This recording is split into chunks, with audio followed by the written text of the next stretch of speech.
ادھر قریش نے مدینے کو تباہ و برباد کرنے کا ارادہ کر لیا۔ اس غرض کے لیے انہوں نے کئی قبائل کو اپنا ہم نوا بنا لیا۔ چنانچہ جب نبی صلی اللہ علیہ وسلم کو خبر ہوئی تو آپ نے 2 تدابیر اختیار کی۔ پہلی یہ کہ قریش کی شامی تجارت بند کر دی جائے تاکہ وہ مجبور ہو کر مدینے پر حملہ آور ہونے کا ارادہ ترک کر دیں۔ دوسرے یہ کہ مدینے کے آس پاس کے قبیلوں سے امن و امان کا معاہدہ کیا جائے تاکہ قریش جنگ مسلط کریں تو انہیں غیر جانبدار رکھا جا سکے۔ جب اللہ تعالیٰ کی طرف سے جہاد اور قتال کی اجازت دی گئی تو رسول اللہ صلی اللہ علیہ وسلم نے کئی ایک سرایہ بھیجے اور غزوات میں حصہ لیا۔ ان کی مختصر تفصیل کچھ یوں ہے۔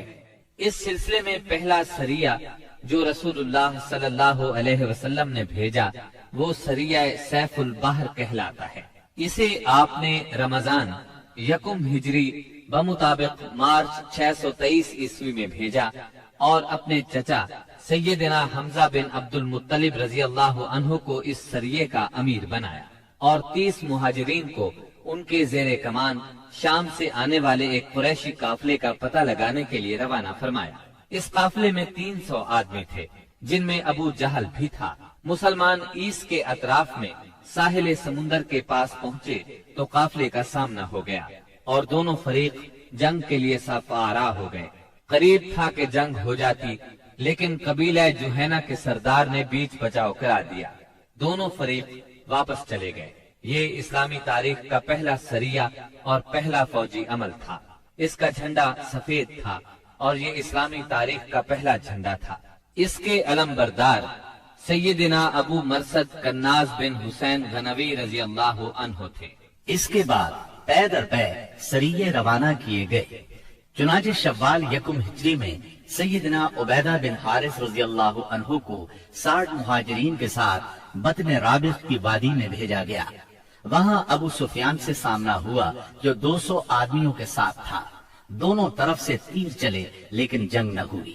پھر ذی قعد 1 ہجری میں سیدنا سعد بن ابی وقاص رضی اللہ عنہ کو 20 مہاجرین کے ساتھ خرار کی طرف بھیجا گیا جو کہ جوفا کے قریب ایک مقام ہے، لیکن ان کا کسی سے سامنا نہ ہوا۔ اس کے بعد سفر 2 ہجری میں 70 مہاجرین کے ساتھ رسول اللہ صلی اللہ علیہ وسلم خود نکلے اور ابوا یا ودان تشریف لے گئے۔ مہم کا مقصد قریش کے ایک قافلے کی راہ روکنا تھا لیکن کسی سے سامنا نہ ہوا۔ یہ پہلی مہم تھی جس میں رسول اللہ صلی اللہ علیہ وسلم بذات خود نکلے۔ اس کے بعد ربیع الاول 2 ہجری میں رسول اللہ صلی اللہ علیہ وسلم 200 صحابہ کے ساتھ روانہ ہوئے۔ مقصود قریش کا قافلہ تھا جس میں امیہ بن خلف سمیت قریش کے 100 آدمی اور 2500 اونٹ تھے۔ آپ رضوہ کے اطراف میں مقام بواد تک تشریف لے گئے لیکن کسی سے سامنا نہ ہوا۔ اسی مہینے میں کرز بن جابر فہری نے مشرکین کی ایک مختصر سی فوج کے ساتھ مدینہ کی چراگاہ پر چھاپا مارا اور کچھ مویشی ہانک کر لے گیا۔ رسول اللہ صلی اللہ علیہ وسلم نے 70 صحابہ کے ہمراہ اس کا تعاقب کیا اور بدر کے اطراف میں واقع وادی صفوان تک تشریف لے گئے لیکن کرز نکل بھاگا۔ اسی واقعے کو بعض لوگ غزوہ بدر اولا بھی کہتے ہیں۔ اس کے بعد آپ جمادی الاولا یا جمادی الاخری 2 ہجری میں 150 یا 200 مہاجرین کے ساتھ ذوالعشیرہ تک تشریف لے گئے۔ مقصود قریش کے ایک قافلے کو روکنا تھا جو ملک شام جا رہا تھا لیکن آپ کے پہنچنے سے پہلے وہ جا چکا تھا۔ اس سفر میں آپ نے بنو مدلج اور ان کے حلیف بنو زمرہ سے جنگ نہ کرنے کا معاہدہ کیا۔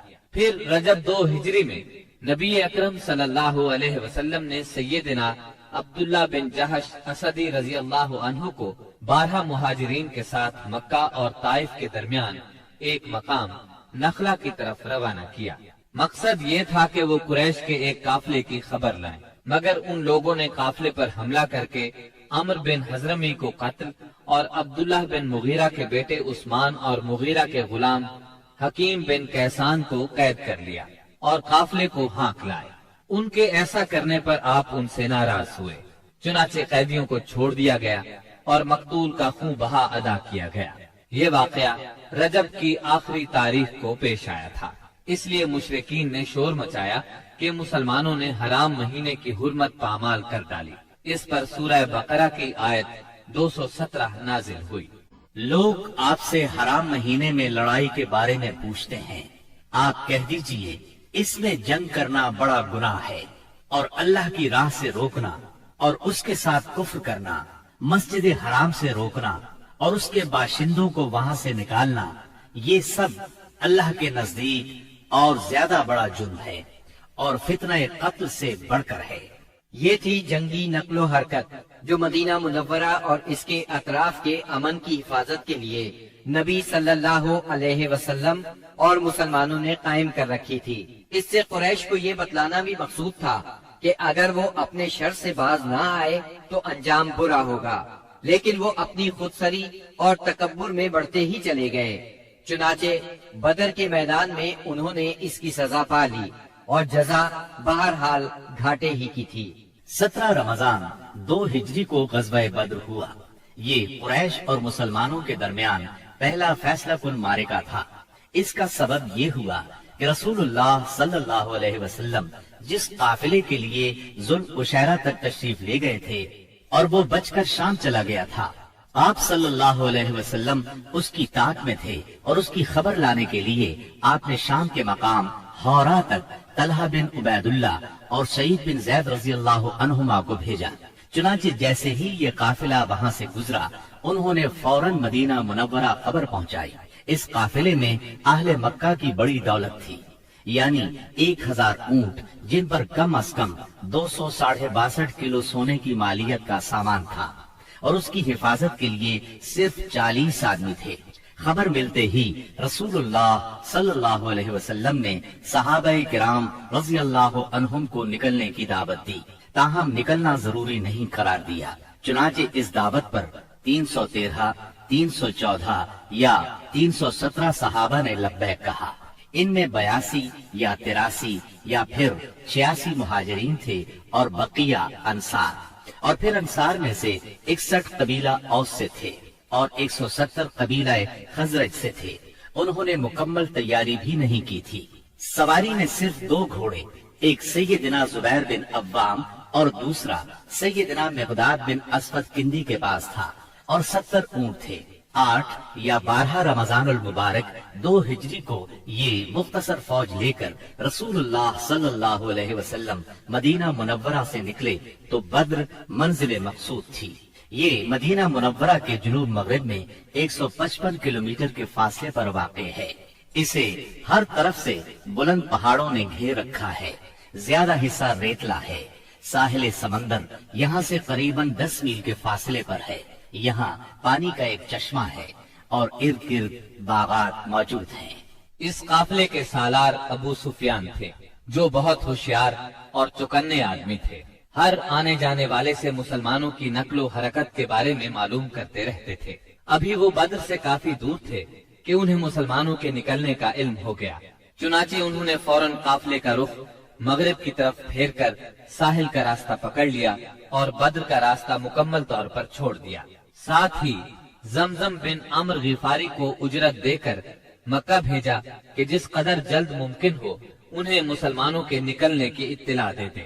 اس نے خبر پہنچائی تو اہل مکہ نہایت تیزی سے تیار ہوئے اور سب کے سب نکلے۔ ابو لہب کے سوا بڑوں میں سے کوئی پیچھے نہ رہا۔ آس پاس کے قبائل کے لوگ بھی ساتھ لے لیے۔ جب یہ لشکر مقام جحفہ پر پہنچا تو ابو سفیان کا پیغام ملا۔ اس میں اس نے اپنے بچ نکلنے کی اطلاع دی تھی اور یہ مطالبہ کیا تھا کہ مکہ واپس پلٹ جائیں۔ چنانچہ لوگوں نے واپسی کا ارادہ کر لیا، مگر ابو جہل نے اپنے تکبر اور اکڑ کی وجہ سے واپس جانے سے انکار کر دیا۔